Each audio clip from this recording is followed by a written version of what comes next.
ini adalah tanah adat, walaupun di situ juga ada namanya ahli waris. Nah, ahli waris ini adalah mereka-mereka yang dari Pulau Jawa waktu itu disuruh menggarap lahan-lahan tersebut. Akhirnya mereka pun mendapat bagian di lahan tersebut.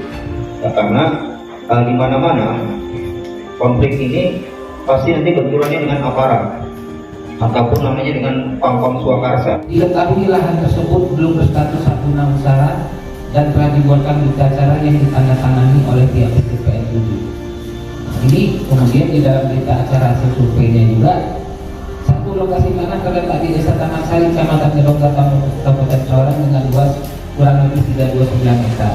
Kedua, tanah tersebut merupakan areal perkebunan karet yang dikelola oleh PT PN 7 dan terindikasi tanah negara yang belum terdaftar dan berstatus, ditandatangani oleh pihak BPN. Nah, berkaitan dengan ini Bang, berapa kali secara saya pemerintah desa berupaya untuk meminta audiensi ke pihak PT PN 7 membicarakan ini. Nah, dengan cerita Bapak tadi, dia tidak merasa aneh kalau ada lahan yang bodong. Nah, aneh sih. Lalu bagaimana status tanah bodong ini? Jelas kalau dikerjakan oleh PTP atas nama perusahaan, dia menjadi ilegal. Ya. Dikerjakan oleh masyarakat, ilegal? Tidak. Karena tanah negara.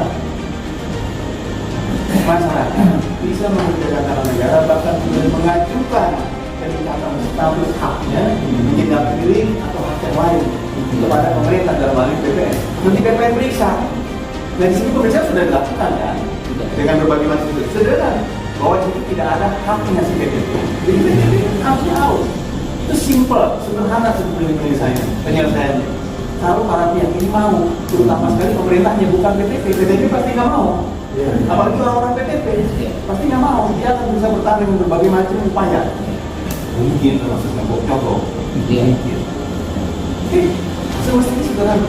Karena dia tidak punya hak, makanya di tanah negara. Dan setelah dilacak asal usulnya dulu juga sebetulnya adalah tanah yang dikuasai oleh masyarakat, itu yang diambil secara paksa walaupun pelan-pelan, ya, ada proses atau menakut-nakuti dan sebagainya. Itu sebetulnya hak mereka yang dirampas. Kalau masih ada bukti-buktinya, tertulis, tinggal Belanda, tinggal Belanda, ada kuburan, ada fisik, ada cerita, pengakuan dan sebagainya. Dan saya kira masyarakat tidak akan menerbitkan. Ini pemerintah itu tinggal menerbitkan saja sertifikat kepada masyarakat. Atau sekarang itu kalau mau, dia tinggal masukkan saja itu dalam program korannya Pak Jokowi ini. Lalu dibagikan saja sana itu, diserahkan, dikembalikan ke apa namanya, pokoknya dikembalikan kepada, diserahkan kepada masyarakat setempat di urutan tanah. Itu kayak saya bilang ideal.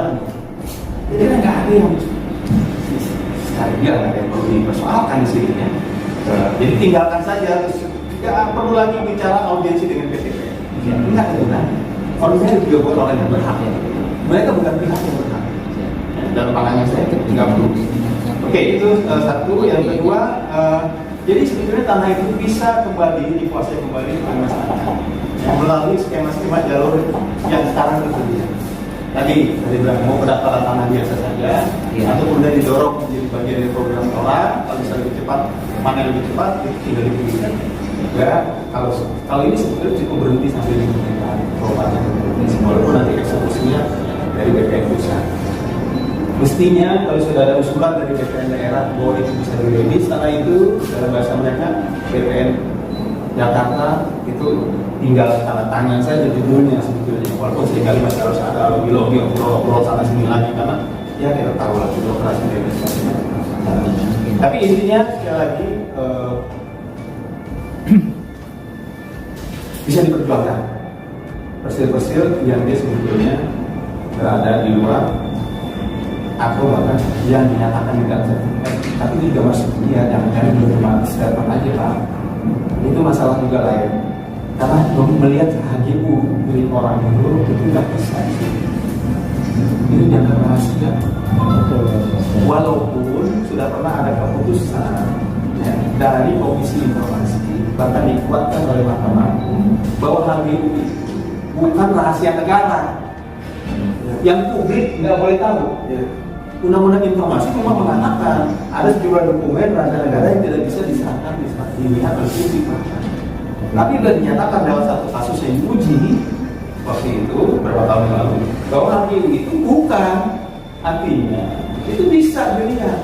Tapi di dalam RGU itu akan ada peta jelas lokasinya di mana. Saya terlibat dan melibatkan diri sejak Juni dan 2 kali saya sudah berlokasi. Nah, saya menyarankan tolong sampaikan ke Pak Bupati dalam bidang sosial politik itu ada konsep yang juga mungkin disebut strategi yang paling canggih disebut diskresi. Diskresi itu hak bupati. Dan saya sudah menyarankan itu. Tapi dengan penjelasan tadi ini semakin menguatkan second opinion